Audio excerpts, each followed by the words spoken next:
La gestion des demandes. Alors la gestion des demandes a pour évidemment usage principal de pouvoir retrouver les clients qui ont fait appel à vous pour vous demander de trouver tel ou tel bien. Mais c'est également la possibilité de retrouver parmi vos collègues, vos confrères, les demandes pour éventuellement faire des rapprochements sur vos propres produits. Donc le bouton principal du logiciel Synergimo vous offre deux options ici, les demandes personnelles ou éventuellement les demandes de mon réseau.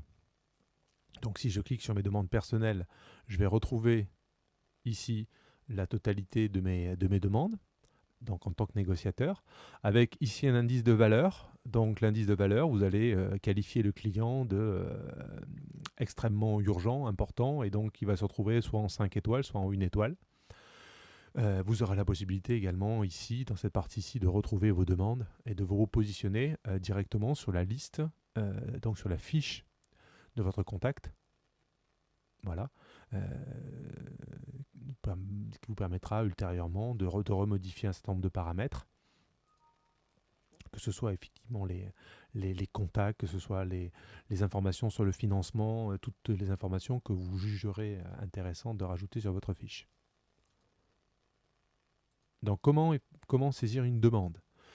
Donc vous avez deux possibilités, soit à partir de votre fichier ici, donc demande personnelle, et cliquer sur le bouton nouveau, soit l'autre possibilité, c'est d'utiliser ici client, d'accord, et créer un dossier de demande. Donc vous arrivez directement sur cette fenêtre qui, au même titre que la fenêtre de saisie d'un bien immobilier, est de composer en 5 étapes. Donc la première étape consiste à spécifier le nom du contact, la deuxième, quelle est la demande géographique de ce client, la troisième étape, la typologie de bien, la quatrième étape, le budget, et éventuellement faire un résumé et valider la fiche de votre client. Vous verrez en plus la possibilité de faire une recherche immédiate sur les biens qui pourraient correspondre à la demande de votre client.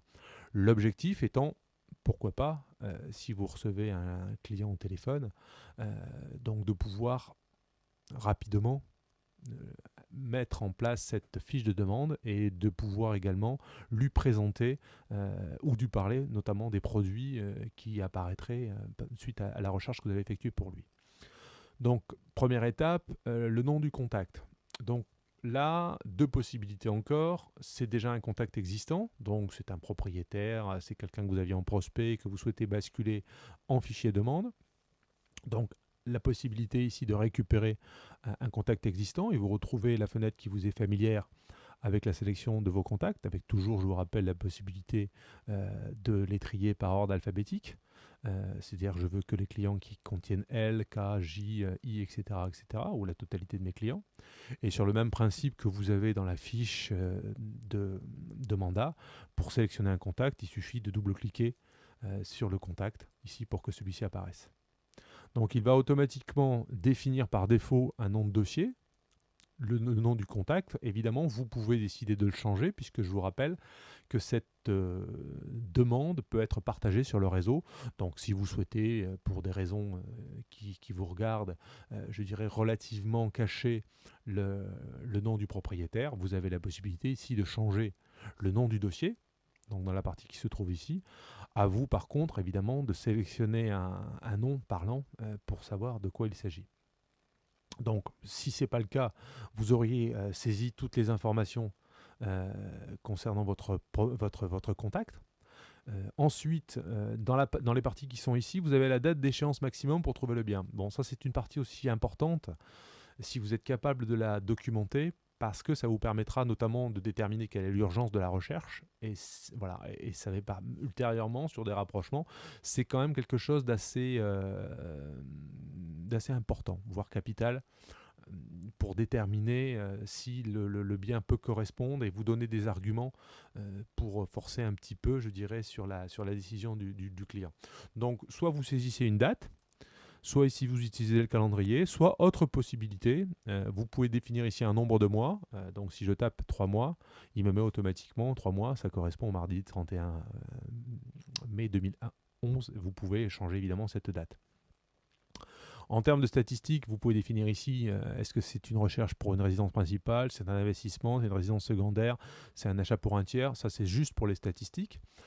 Un premier champ remarque sur lequel vous pouvez déjà définir un certain nombre de choses, pas forcément liées comment dire, à la demande même, mais plus au client, sur éventuellement des informations que vous auriez sur le client.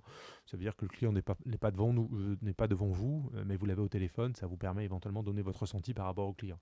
Cette partie-là est vraiment liée justement à votre ressenti. Donc une fois que j'ai saisi cette information, je peux soit cliquer sur l'étape suivante, soit cliquer sur demande géographique, soit cliquer sur l'étape numéro 2. C'est exactement la même chose qui se produit. Donc si je clique sur étape suivante, j'arrive sur une partie de la définition géographique de la demande du client. Donc partez du principe que plus le client a des besoins précis, plus vous travaillez, je dirais, sur une sectorisation précise. Donc ça ne sert à rien de mettre des régions si le client est vraiment extrêmement arrêté sur des localités. Donc ne vous amusez pas à mettre Languedoc-Roussillon, Hérault, etc. Si le client vraiment cherche spécifiquement aux alentours de Uzès, de Montpellier, de Nîmes, ce que vous voulez, parce que dans les rapprochements, les biens de Languedoc-Roussillon vont ressortir et ce n'est pas du tout ce que cherche le client. Donc, travailler, je dirais, du plus fin, c'est-à-dire en fait de la partie du bas vers la partie du haut. Si vous documentez la localité, ne documentez pas les départements et ne documentez pas les régions. D'accord ? Et c'est exactement pareil que si vous travaillez par département, ne documentez pas les régions. Ok. Par contre, si vous mettez que les régions, ça ne sert à rien de remplir le reste. Donc le principe est identique pour les trois cases qui sont ici. Donc si je sélectionne par localité, en fait je clique et je bascule automatiquement vers un onglet localité qui me permet, sur le principe que vous connaissez, de saisir les lettres les plus caractéristiques du nom de la localité.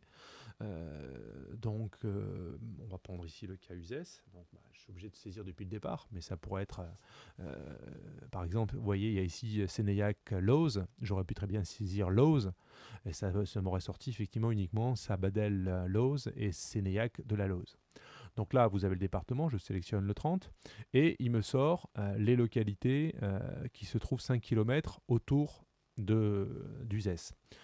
Donc, est-ce que le client est prêt à aller plus loin ou pas en termes de kilomètres? Donc, vous pouvez doser ici ces demandes, 7, 8, 9, 10, etc., etc. Et au fur et à mesure, vous lancez la recherche et vous avez un élargissement de la zone de recherche qui est mis à votre disposition. Là, à partir de ce moment-là, vous avez deux possibilités.